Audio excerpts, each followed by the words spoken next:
Hey everyone, it is Live Cam Ant coming at you today with another simply fantastic camera. I thought I'd give you a treat today and introduce you to a camera that not only can you see an amazing scene from Japan, but you can actually 100% control the action with this camera. I'm going to show you how to do it, but before I do a guy a favor. Let's help the channel to grow and hit 10,000 subscribers. It's free, it's easy, and all you've got to do is hit that subscribe button below. Throw me a thumbs up if you dig the content that I'm making recently, and that's it. That will really truly help my channel to grow by triggering the YouTube algorithm to share my videos with more people. Now, without further ado, let's get back to one of my favorite live cam sites of all time, that being ncam.com. Now, as you can see, we're on the main page here, and I thought I'd try to find something a little different, a little bit more interesting today. So instead of going to my typical categories in places where I usually go, I usually will go to high quality or I will go to street. But today I want to take a look at PTZ. Now, PTZ is not going to have as many options, only 4 pages with 6 cameras per page. So we're looking at a maximum of possibly 24 cameras. And in fact, it doesn't even look like today there are 24 cameras available. It's taking a little while to load here. But I think there are about 21, in fact. But that's okay. Now, a lot of these cameras are at night. And in some cases, the PTZ function will be rather limited. It'll either be on an auto pan and zoom for a prescribed area, or it may be disabled for whatever reason. However, I'm going to show you a camera today that is not. It is simply fantastic. And that camera is right here, this live camera in Tokyo, Japan. Now, I've already got this one opened up. And here we are on the InCam page for this camera. And as you can see, it's okay. It is panning and zooming, but the quality is not tremendous. And the seconds seem to be ticking by 2 or 3 at a time. So it's a little bit choppy. It's okay, but it's not bad. If we scan down here, we'll see that Tokyo, the capital of Japan, is a city of contrasts where European and Oriental cultures harmoniously coexist, antiquity with modernity, the stone jungle with traditional temples. The enormous and multifaceted Tokyo is situated in the southeastern part of Honshu Island in the Kanto region, etc. So it's going to give a history of Tokyo and give a little bit of a story about it. Once again, the country code, the time zone, the zip codes, a lot of cameras in Japan, which is to be expected. It's a very technological country. And so you can click on any of these to get more cameras to look at. And there are a lot. Or we can scroll down a bit more and check out some of the recommended cameras. There's a bird feeder camera here, a wintry wonderland, another city view in Tokyo. And then there's this one here, which is Haramura South, which could also be a PTZ camera. But that's not what we're here to see today. We're here to see this camera. And I know you're saying, hey, Ant, you said that we're going to be able to play with this camera, that we're going to be able to do things. Well, as I tell you so many times, when it comes to in CCam, click the camera. You never know. A lot of times there'll be passwords, but sometimes there won't. So when we get over here to the actual camera page, this is a WV-SW395 camera. I'm not exactly sure the manufacturer. I'm sure a quick Google search would bring that up. And this is the Haramura West camera. So there's a very good chance that other camera is also PTZ and also controllable. Now, you're saying, hey, it's moving on its own. This isn't controllable. Well, yes and no. If we actually look at the controls here, we do have some options. We can go multi-screen. We can there is only one compression standard, which is JPEG instead of MPEG-4. We can change the image capture size from 320 to 640 to 1280, so it will do 720p, which is what we're in now. And we can also change the image quality from 1 to 2. It was in 1 earlier, which was a little bit lower, so I did change it to 2. Now, if we come down here, we'll see that we do have zoom functions, focus, auto mode. If we click on auto mode, it'll show, the auto track, auto pan, 360 map shot, preset sequence, etc. And then over here, we've also got some presets of different locations, right? We're not going to worry about all those because I know for a fact from playing with this myself, it's always worth playing around and seeing what happens. That if I start monkeying with any of these, it is going to stop the camera and then allow me to take control. So for example, if I want to come back now, I'll click the right arrow here. And as you can see, now the camera is no longer in its auto panning mode. It is actually following my instructions. Now you might say, well, maybe it's doing that on its own. Well, let's try going down. It wasn't tilting before. And of course, there will be a slight delay. This camera is in a different country, but as you can see now, I can actually tilt down and control the direction the camera is facing. Now, if I stop controlling it for a time, it will go back to its preset mode. But while I am clicking around on the buttons, I am in control. So absolutely the pan and tilt on this particular camera do work. Okay, so let's see. Say I want to take a look at this little house over here in the center. I'm going to click over to the left to kind of get it more centered. And then I'm going to click down to get it more into the center of the camera view. Now let's see if I can zoom in. All right, so we'll try okay, so the zoom function does appear to be working. Some of the cameras do have sliders to make bigger adjustments. This one does not. Let's see, is there a preset zoom or no, zoom one times will just bring it back to the original. But I want to zoom in and see just how close we can get to that little white house off in the distance there. It does take a little playing around to get it doing what you want, but here we go. We are zooming in. Oh, hello. Hello.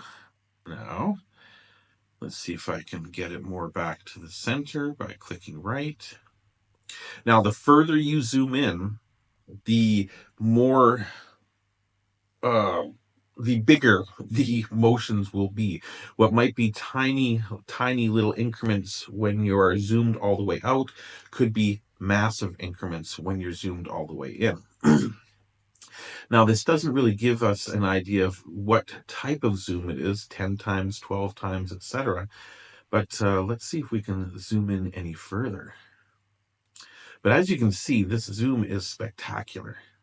We really can get quite a bit of detail. And although the camera is not 1080p, the 720p camera is more than good enough to be able to see a lot of the scene and what's going on. So I've clicked it a few more times there. Let's see if it can, and it does continue to zoom in. You can start making out the writing on the wall over here. We can see people's clothes hanging in the window there. We can make out some details of the signs of the different locations. And again, if I click up here to try to center that building, there we go, good. The increment wasn't too bad. Let's just see how close we can go. Like, can we see what Buddy is eating for breakfast? It is 9:29 a.m., January 2nd in Tokyo, Japan. So that does line up with the time period here. Oops, I clicked the wrong button. So we're going to zoom up. But that's okay, because now we can see the city in the distance. Keep in mind, this was all pretty much a blur before we started zooming in. So yeah, let's go back down to this house. Let's just see if we can zoom in any further. This is spectacular. Then this is such a fun cam. I mean, you like I said, there's Other functions, you can decrease the brightness. Right now it is a little bright because likely the sun is shining directly at the camera. So we can control the brightness to tone it down a bit to get a little bit more clarity and a little bit more detail. And it does have an indicator of the brightness on top. Let's just see if this will zoom in anymore. It's a pity we don't get a zoom degree or amount up here. Wow, look at that. We can zoom in even further. Let's see if yeah, if they were having breakfast on their balcony out here, we'd be able to see what they were eating almost. Let's see, can we zoom in any further? All right, I think we've reached the maximum zoom. And again, we've got the focus. We can choose autofocus, which is probably the best. It should focus on the image that we see directly in front of the camera. But of course, we can also, if we're looking at a further away image and we want to zoom on something in the distance, we can choose the far focus. We can choose the near focus. So let's choose near and see what that does, see if that changes anything. All in all, though, this camera is a lot of fun. Now, just to show you how far we've gone, I'm going to click zoom times 1, and that should bring us all the way back to our starting position. Look at that. That is incredible. That is an amazing amount of zoom. On these closer buildings here, you could very likely zoom right in on the vehicles to see what brand they are, to see every little detail about it. Oh, and I just tested something. This pan and zoom, or pan and tilt, is clickable. So I just clicked this car over here to get more details. So I'm going to click this building over here and see if that automatically brings the camera over there. It does. And as you can see, this is a 360-degree pan. So we can go all the way around. So now we've got the shopping center here. And again, we can zoom right in on the shopping center to see what's on sale today. Maybe if we wanted to go grocery shopping and we lived in this little area, we'd be able to check the signs on the windows. Well, maybe not quite that much zoom, but this is very, very impressive. Wow, this is the A Co-op. Not a lot of people there. Maybe they're not open yet. Maybe these are just employees. Or maybe it's just not that busy a place. But stunning. And look at this. We've got the zoom here. You can make out incredible detail on this camera, on the electrics here, on the actual place itself. And then again, hello, he's coming running out to get in his vehicle. If we click the one-time zoom, it'll pan, or it'll zoom back out again and allow us to keep panning around in different directions. So if I click here, we should be able to see a little bit further to the left. Yes. So there's a gas station here. So I do believe this is full 360. However, at some point we're going to see the pole that it's mounted to, or perhaps not.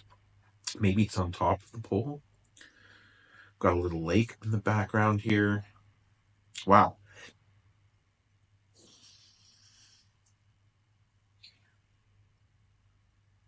Okay, so the sun is pointed in this at us directly now, which is why we're getting the lens flares. Okay, so here is probably the other camera that we saw. So we can actually, if we pointed both cameras at each other, we could see inside of both cameras at the same time. Looks like some sort of alarm system or siren system. Okay, so now we're getting to the pole. So this is the pole where the camera itself is mounted. I'm wondering if it'll stop or if it will just do the full 360 rotation. Okay. And no, it doesn't look like it will. It looks like this is the extent of the uh, panning to one side. And of course, we could go around the other way and come back and see this area as well, but we would have to do that. So the easiest way to get back to the original home position would be just to click home position and go. So there you go. This is an amazing, amazing little camera. It's going to show you very, very detailed view of this part of Tokyo. Um, Again, it's fully controllable. The moment I stop clicking on the screen or playing with the zoom and focus buttons, it will go back to its predetermined route, its presets. But wow, absolutely stunning. A great camera. I highly suggest you come check it out. Now, not only will I include the InCam link for this camera, but I'll also include the direct link straight to the camera itself. So you don't even have to go check out InCam if you want to come check out this camera. You can just literally come directly to this IP address, and you should be able to check out this camera at your leisure. Again, play with it all you want. It will automatically come back when it's finished and go back to its predetermined loop. I think it's great that whoever set this camera up does allow people to utilize it in this way. Look at this zoom. I mean, you couldn't make out any of these details from the distance. Look at that. Unbelievable. I hope you enjoyed this camera as much as I'm enjoying playing with it. And I hope you guys all go check it out. It's really, really cool. It's really, really interesting. And there's a second one. So maybe next time I'll take a look at that second camera just to see if it's the exact same thing as this, just in a different location on the same building. I won't bother to post it, but wow. What an amazing and fun little PTZ camera. And these are the types of things I love to find for you on my channel. So if you have any ideas or suggestions, maybe you know of a great camera that you want to share, or you know of a location that you think might have a camera and you'd like me to have a look and see if I can find it, or if you just want me to try to find a camera in some random location just because you're curious, let me know in the comments below and I'll be happy to make a video for you if I can find one of those cameras. And I'm getting pretty good at it. So there you go, everybody. Thank you so much for joining me today. I hope you really, truly do enjoy this camera and have fun playing with the controls. And we will see you in the next video.